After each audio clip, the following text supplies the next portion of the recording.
Subscribe to his YouTube channel and press the bell icon so that you never miss any update.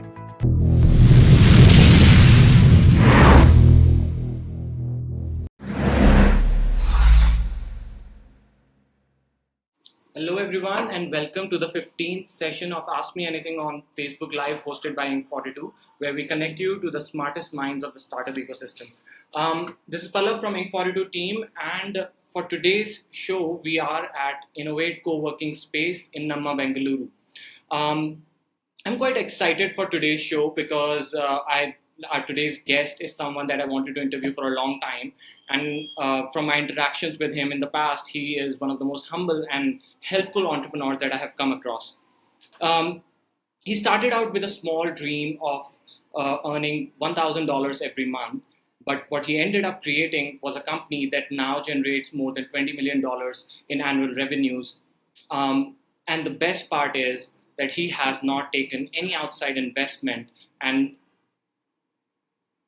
bootstrapped his way to success. Delighted to welcome Paras Chopra, founder of Wingify and the creator of two wildly successful SaaS products, Visual Website Optimizer and Pushthrough. Welcome to the show, Paras. Thanks, Pallav. Delighted to be here. Awesome. So everyone who's tuned in right now, you can drop your questions for Paras in the comment section below and we'll get to them shortly. Paras is a master of creating SaaS products and his unparalleled knowledge of marketing domain is amazing. So this is your chance to ask him anything. So Paras, let me start with a general observation about the SaaS industry. A couple of months ago, we spoke to many Indian SaaS founders, and a common thought that originated was that India is a very good place to build SaaS products, but not to sell them. And even for Wingify, I think majority of your customers are from outside of India. So why is it that we are creating amazing SaaS products, but we are not able to sell them in our own country? So I've thought a little bit about it. Obviously, I don't have a ton of context because, like you said, we don't have a lot of Indian customers, and it's never been our priority to sort of go out and really understand why. So I can only take a few guesses. Okay. But I think it's really to do with sort of our culture and upbringing to a large extent, where we don't value time and speed as much as perhaps we may value money. Right. So in the West, especially in US, UK, Europe, time is literally equivalent to money, right? So if something can save someone, say even half an hour in a month, they'll be able to pay equivalent of their half an hour of whatever their monthly rate would be. But in India, doing that math doesn't come naturally. I mean, that's my guess, but even sort of reflecting myself while growing up, we never sort of valued convenience as much. I mean, we are a nation with highest sort of savings rate of the number of people who sort of put money in fixed deposits anywhere in the world. So that is sort of just a direct indicator, right? That So basically, people do not want to pay a price for that convenience in India. That's my guess. And SaaS is all about convenience, right? Right. You can perhaps get a developer to build something, or even use Excel to get a job done, or you can get a really nicely done SaaS to accelerate and make it more convenient. Right. So it's a matter of just priorities. Right. All right. So talking a bit more about Wingify, you recently stepped down as the CEO and became the chairman of the company, and your long-term partner and CTO, Sparsh, he took over as the CEO. So usually founders are very attached with their companies and they don't want to give up the title of CEO. So why this transition, and how is this, what will your new role will be, and how will it differentiate from how you were running the company before? So Sparsh, he started as CTO and a business partner, and then last 1.5 to 2 years he was playing the COO role, and that's one of the philosophies in Wingify which we have, is that if someone asks me how do I become a manager or how do I become a leader, so I think the answer to that is, you don't take the title of the leader and then become a leader. You become a leader and you then get the title. Right. So very similar way, that's how things happened at Wingify as well. Over a long period of time, I think this has been several years in the making, where Sparsh has been taking more and more responsibilities and really doing it incredibly well. Even as I was away for a sabbatical, everything went really, really smoothly. So my sort of philosophy has always been, I don't want to include myself in things where things could be sort of better. Okay. Even when I'm not involved, so I'm not so much hung up on the titles or the fact that I should be in the loop. Right. So if a leadership team and Spurs are growing the company incredibly well, I'd rather sort of not grab on the title and just be CEO for that sake. So that way I feel Spurs really deserves the title because that's a role he's been playing for quite long. And apart from that, it's just not Spurs. We've built a very strong leadership team in Wingify over the last 2 years, and that team also gives a ton of confidence. Right? And I think what I did is perhaps any founder's dream for a company to be able to grow without being involved in a lot of executive and day-to-day sort of things. Right. So this gives me a lot of space to think and also write. And also think, very, very long-term perspective, because even the CEO role is outward-looking, but it's still not, very far-fetched. Okay. You have to talk to customers. You have to do a lot of things which are very executive. But in the chairman role, I can really think 5 years, 10 years far out. And then also, I really want to go out and help nurture Indian ecosystem in whatever way I can. So extra time just gives me to do that and space to do a lot of those things. Right. Yeah. Okay. So last year, your team came up with an audacious goal of creating 10 products in 18 months, and it was quite interesting to read about it as well. So curious to know why you started that, especially when Wingify was already growing rapidly. So why this experiment of creating different products? And more importantly, what were some of the learnings that you can probably share with the founders who are watching right now? Sure. So the driving force behind creating new products is always the fact that no product lasts forever. So be it VW, be it Pushthrough, or be it any other product, all of these products have a life cycle of their own. So while companies have to sort of grow indefinitely, products have their peaks and lows. So and the best time to work on new revenue streams, new products is when you need them the least. So that was also sort of one of the reasons, of me setting up the Pune office, right, where we wanted to sort of be away from our existing product VW. Okay. Not to sort of really disturb anything that's working well. So that was the whole idea. Okay. Because I didn't want to take any resources from VW and say now, do something new. Right. So really create something like a startup within a larger organization. Right. And see if we can, build new revenue streams out of it. Right. So Pushthrough came out to be from such an initiative. Where it was literally me plus 2 engineers and a product manager built this product and grew from there. Now it's a multi-million-dollar business for us. Right. Yeah. So in the same spirit, we did these 10, 15 experiments. Okay. Yeah. Interesting. And when you moved to Pune, so why Pune? I'm curious about that. So Bangalore would have been an obvious choice for technology companies, but then why Pune? I made an Excel sheet with different cities as columns and rows with different parameters. I think one of the very important parameters for me was quality of life. Okay. And quality of my life meant multiple things, right? From commute to also, whether. And also another important factor was whether you can away from the buzz and really, put your head down and work on something. Because I heard that Bangalore has a lot of activity going on all the time. So we knew what we wanted to do. So that's why I wanted to just not be very much distracted by what's happening.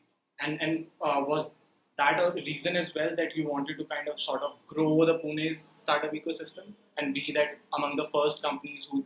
Not really. I mean, it wasn't. I mean, I wasn't attached to Pune. I had never visited Pune before we. But when I did Excel in terms of commute, weather, quality of life, talent availability, and how much sort of away from buzz you can be, that seemed like Pune was at a good cross section of a lot of other things. Interesting. Yeah. All right. So many of our viewers don't know, but you recently started writing, and you started a new blog called Inverted Passion. Yeah. Why don't you tell us more about it? Sure. So I took a 2 month sabbatical in December and January. And my whole idea was that people keep asking me my lessons and learnings from my sort of 8-year journey. And for a lot of time, I felt I was giving very surface level understanding of my lessons, that this worked because this happened. So I felt a little bit guilty of not being able to give a very convincing answer when people, even though those lessons may or may not work for others, but I really wanted to understand, why did 2 products, VW and Push2, succeeded while other 10 experiments that we did failed.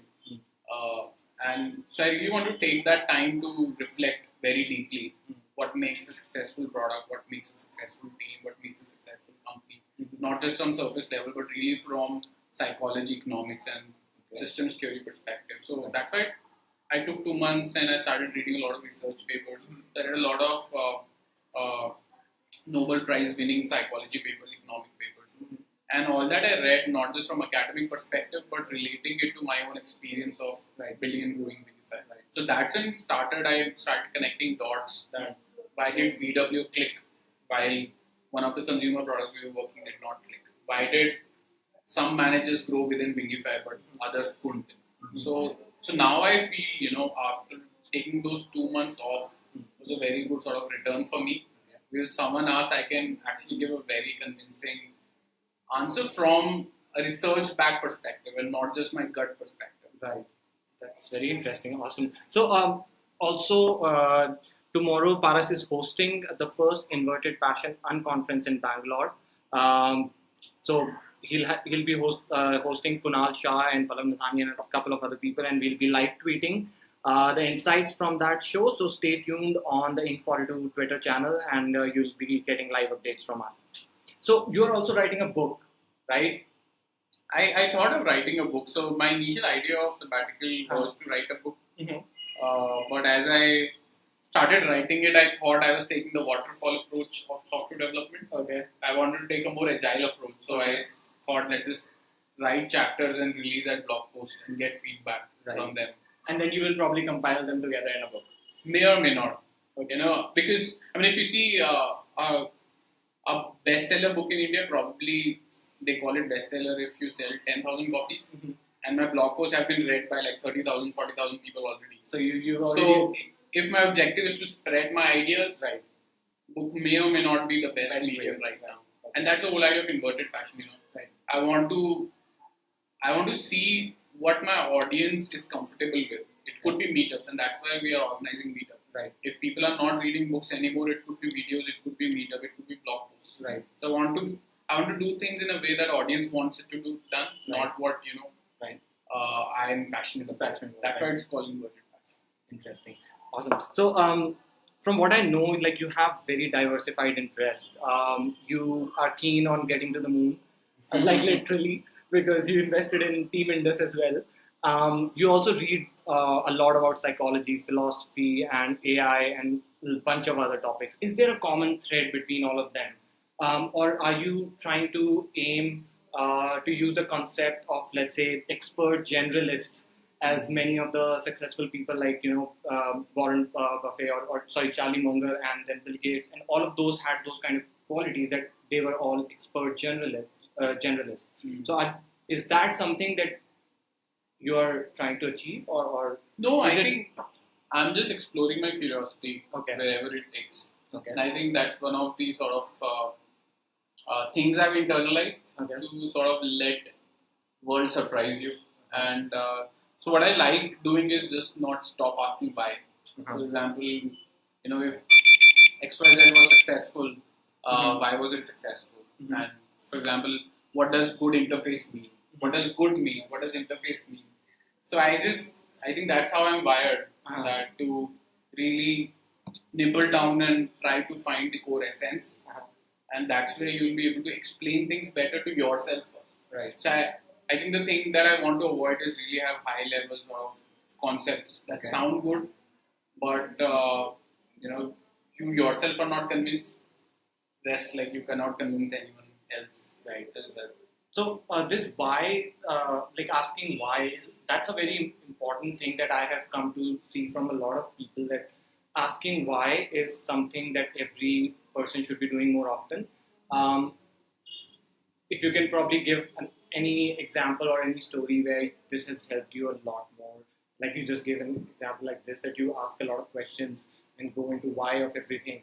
So how important is it in your, not just in your life, but in all the entrepreneurs' lives, especially when they're building their company? I think it's very important.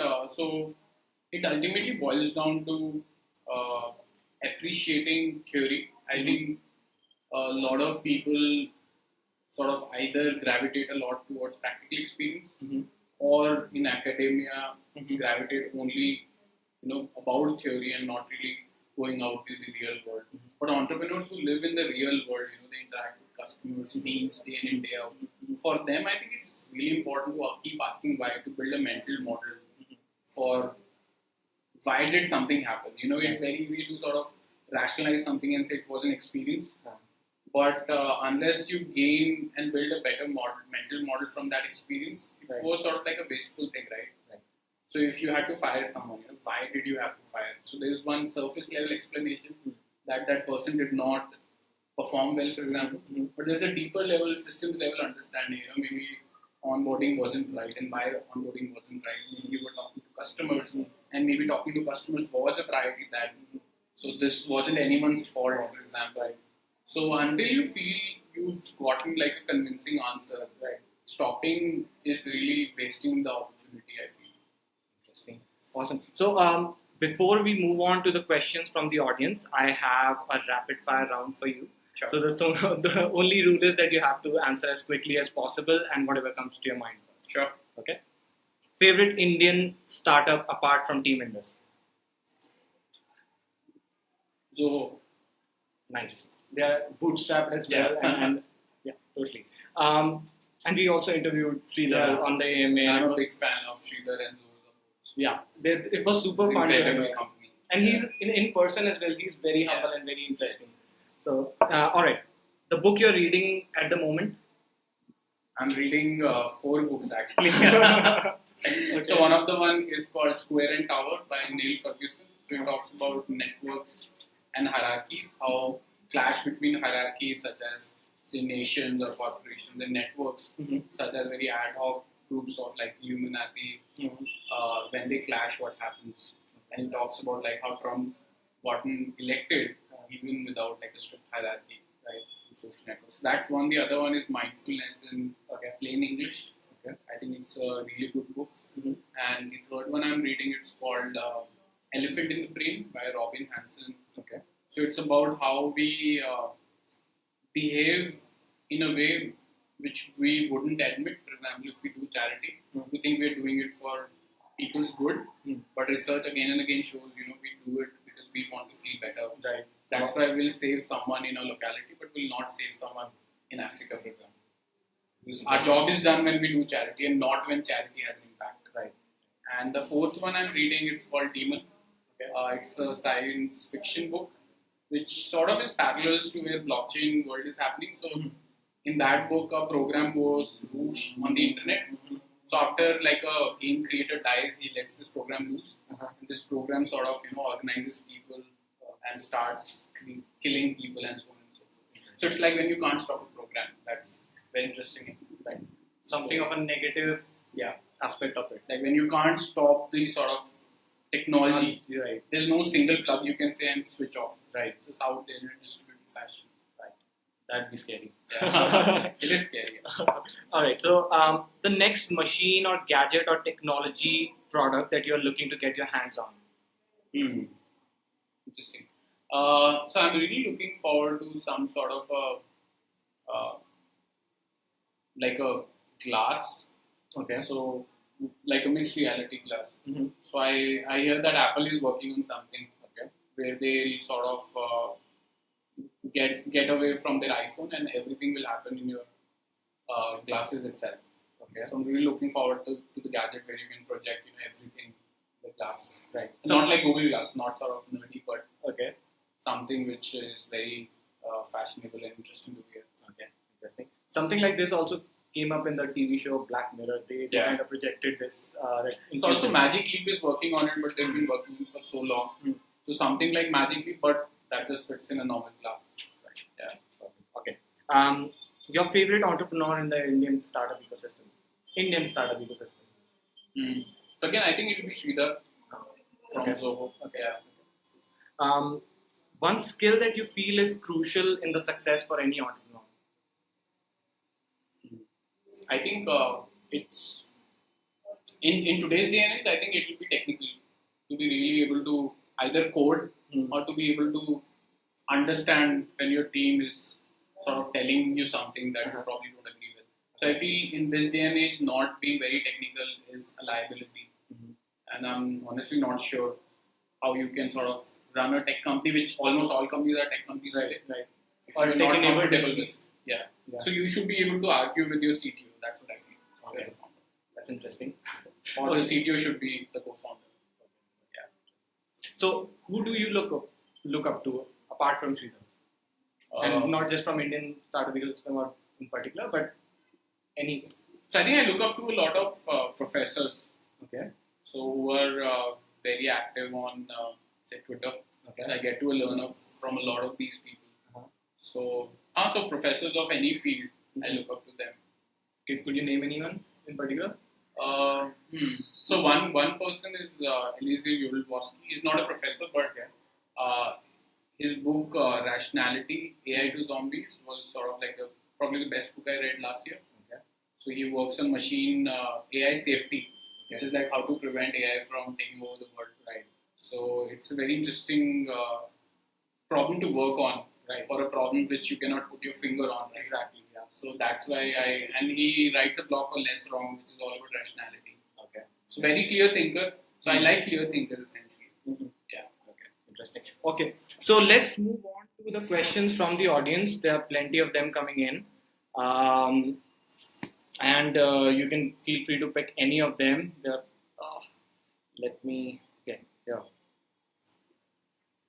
So Bhumika is asking, there are two leading products developed by Wingify, Visual Website Optimizer and Pushcrew. Tell us about them and how uniquely different they are.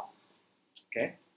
So in one word, VW is A/B testing and conversion optimization platform that helps you convert the traffic that you're getting on your website or your mobile app into customers. Right. So it helps you convert traffic into customers, and Pushcrew is an engagement platform.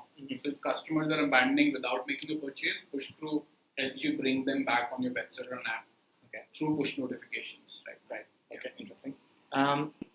How difficult is being an Indian SaaS startup and selling to global clients? Any tips for SaaS entrepreneurs? So it depends on the market you select. So if the market is SMB or mid-market, then it's not at all difficult. In fact, I would say it's preferable. I mean, if you're selling to a mid-market client and even in US they're doing a sale by picking up the phone or doing a WebEx or a Skype call, it doesn't really matter whether you're in San Francisco or India. Right. For enterprise, if you're doing a 100K plus deal, of course you have to be there. But anything beyond 100K plus, you can do anywhere from the world, I feel. Okay. And we've done that. Okay. All our sales team is in India, and we've done like 80K, 100K deals on the phone without visiting. That must be really interesting. Okay. And I mean, just to add more point to it, I think SaaS sales is really a function of SaaS marketing. And the sooner entrepreneurs realize it and admit it, the better it is. So you can't do sale from India until you've had a marketing channel working in which gives you leads every month. Right. True. Otherwise, people just try to score leads from here and there, and that doesn't work. Exactly. I mean, if you're not with the customers in person, then customer has to show interest in you beforehand. Only then you can close it. Agree. You can't convince someone out of the blue from India.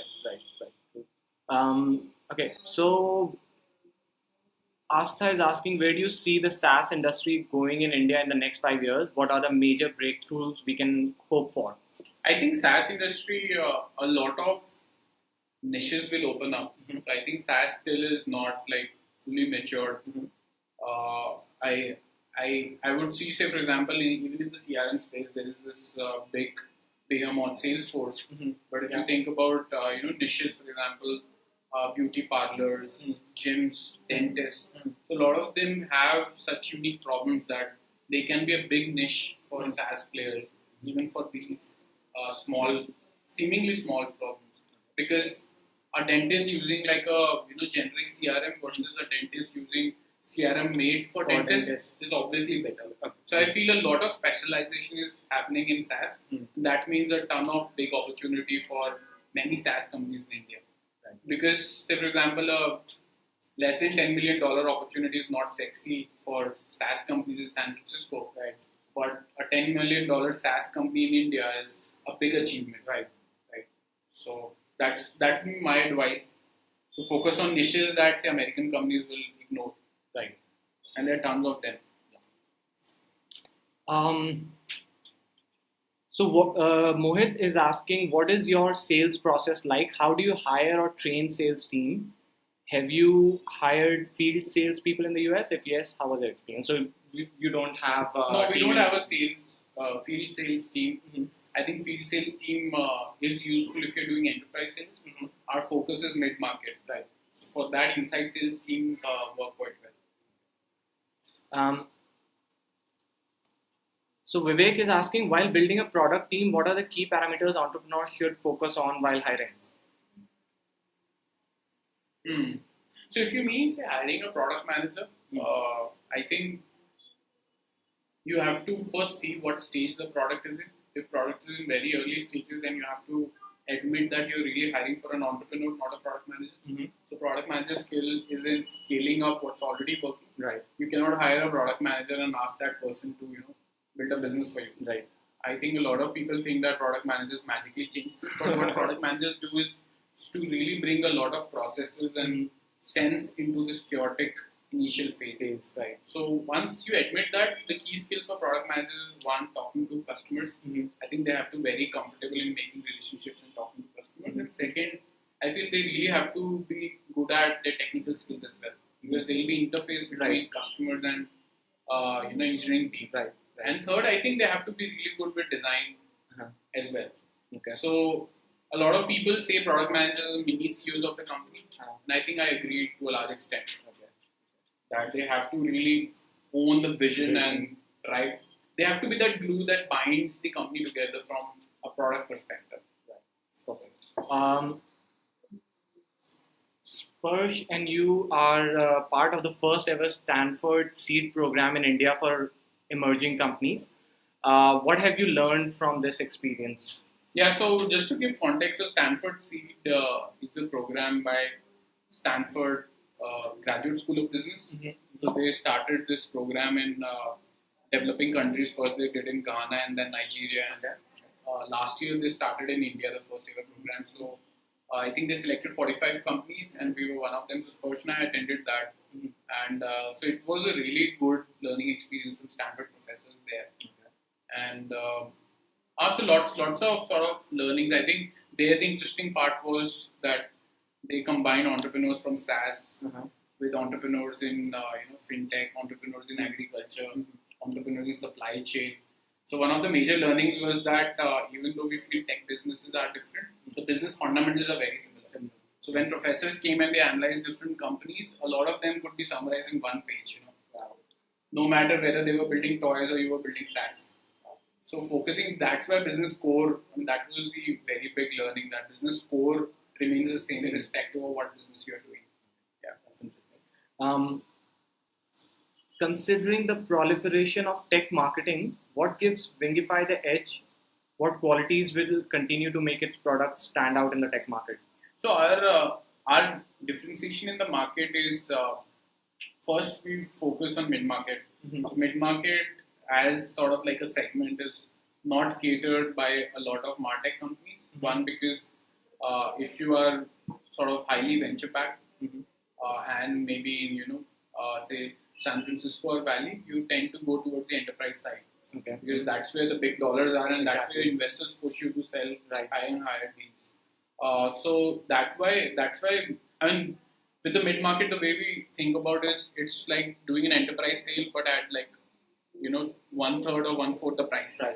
So for that, I think companies that are based out of India are uniquely positioned to do that because our cost structure is also less. Right. So what we go out and promise to our customers is that the product quality that you get is, equivalent or even better to anywhere else in the world. And that's where, all the reviews show that. It's just not that we're claiming. Right. But from a price point perspective, we don't sort of go out and charge like top dollars, because we're really targeting that fat mid-market, Right. and not just say Fortune 500. So quantity is what you aim So for. we really provide value for money Mm-hmm. for our products as a combined, and not just software, even from a support and service perspective. Right. Someone is asking, do you think anything innovative will come up with disruption of blockchain? I think they're asking, will anything disrupt blockchain? Oh, okay. Will anything disrupt blockchain? Yeah. I don't even know what disrupting blockchain means. Yeah. But if it's about technology, I think technology always sort of gets disrupted every now and then. So this is obviously not final. Mm-hmm. Just like databases grew, I think this thing will grow. And it's fine. Any particular application of blockchain that you were very fascinated with?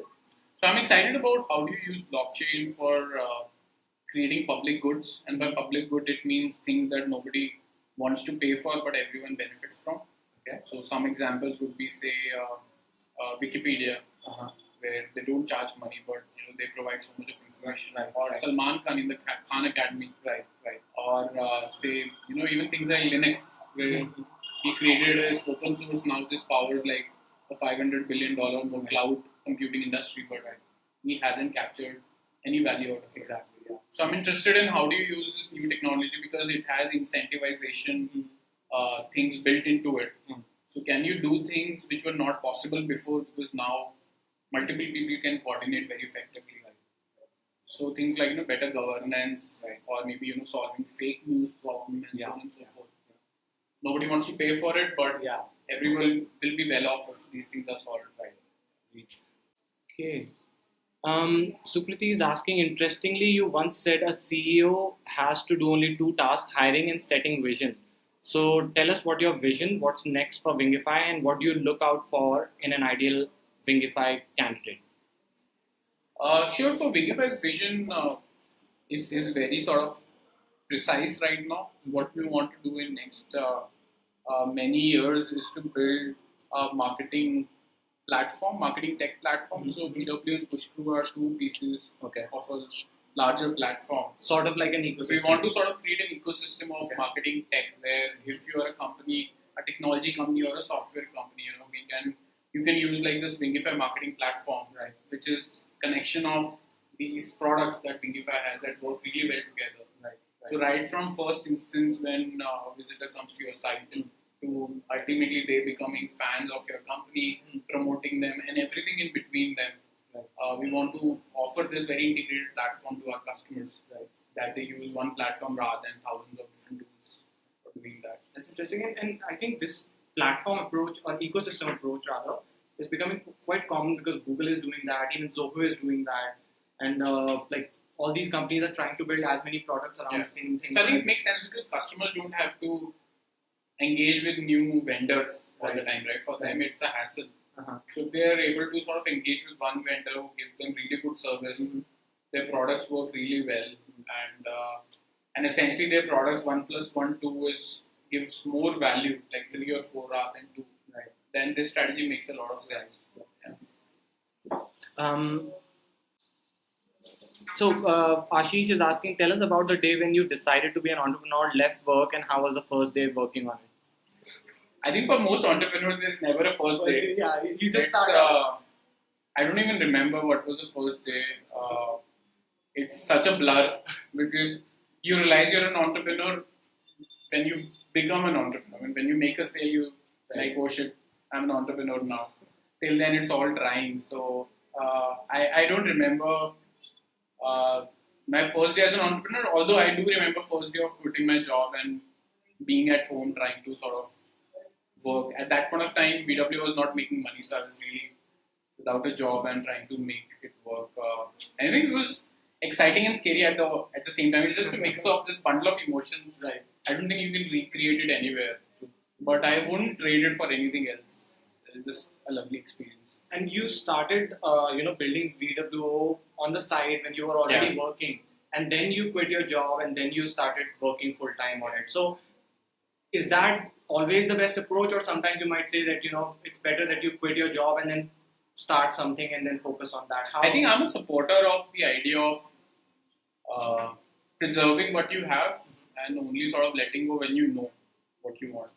I feel, just quitting the job and then figuring out what to do puts a lot of psychological risk in terms of, then not just about what you want to do, but you start worrying about what if it doesn't work, what if this happens, that happens.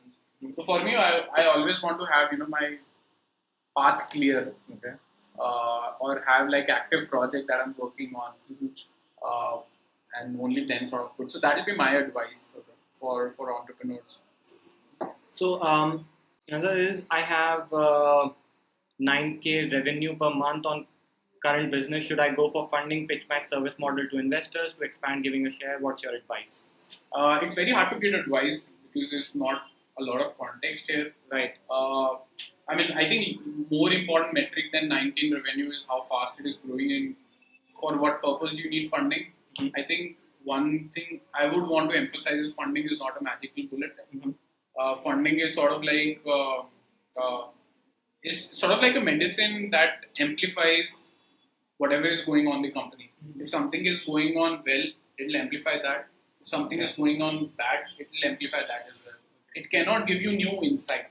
Right. If you figured out your marketing channels and you need money to scale it up, do that. Right. But if you take money to figure out what to do next, it cannot.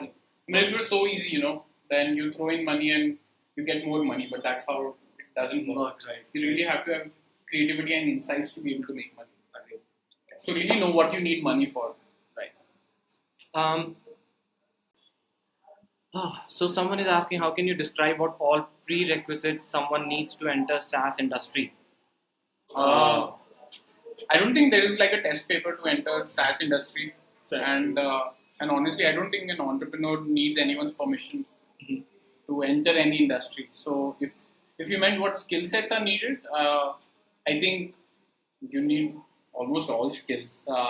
You need right from being able to code to being able to sell, being able to market, and being able to hire really good people and sort of build a team there. So Aviral is asking, following you for past 2 years, I believe that your vision has kind of changed, especially in the last year. Do you believe the same? If yes, in what way? Currently, and he is an intern. So I think the broad vision remains the same and will remain the same. Our sort of interest has always been in making sure Wingify plays a very big role in projecting India as a very admired tech place, of being very admired company to come out of India. So building really great products and India and being globally competitive, these three sort of components will always remain the same, and they're still the same. Although now we have narrowed down to focusing more in marketing tech because we feel there is this in the next couple of years a big opportunity for us to consolidate our efforts. So we want to do less of experiment. That's been learning by doing this 10 random experiments, unrelated ones, which we do right from consumer products to like a news channel to sort of hardware product. So we felt that we need to sort of conserve our energies and really focus in one place. But what inspires is still the same, making globally competitive products out here from India. So reading your tweets tell us that you have a strong interest in providing a fund for open source developers to create additional value and having them work out of your office or fund them in a year. Can you elaborate on that? Like, what are you trying to do there? And sure. So, I'm currently thinking that a lot of value gets created by people who are enormously skilled. So I think more and more in this day and age, value creation is less function of a capital, and more function of whether you have a really good insight or whether you've been able to build something. And a lot of that value is software and technology based. If you think, say, Bitcoin white paper was literally like a 10-page white paper and a very simple code to start with, which a single person or maybe a small group has done, and they've created like a $500 billion industry. So in that sense, I feel, but they did it without an expectation of a return. So I feel a lot of value in the world can be created if smart people dedicate their time, build things without expecting anything in return. Says things like open source, Linux, and so on and so forth. So from that sense, I've been exploring and kicking around an idea, whether I can do my bit and really sort of maybe give some grants for people who would want to drop from their job and really contribute in the open source. So it's really on the thinking stage. Okay. But if anyone who's listening, who's interested in open source, and the only thing that limits them is job security, feel free to get in touch with me. And if I can help you sort of quit your job and work on open source full time, I think I'll be really satisfied with that. That'll be perfect. So I think with that we come to an end of this 15th session of the AMA show. It was a pleasure to talk to you about so many different topics, and Paras, so thank you for joining us today. And everyone who is tuned in right now, who tuned in today, thank you for joining us as well, and hope you found something valuable out of this session. If you have more questions, you can tweet to Paras at Paras Chopra. So @Paras Chopra, that's his Twitter handle, and he's very active on that. So you can ask him some more questions if you have. Thanks, Pallav. It was great to be a really interesting question, and like Pallav said, if your question wasn't picked up in this AMA, please tweet to me, and I'll make sure I reply and point you in the right direction. Thank you for today, Paras. Thank you. And next time, we'll see you next time. Bye, guys. Bye. For sure. Bye-bye.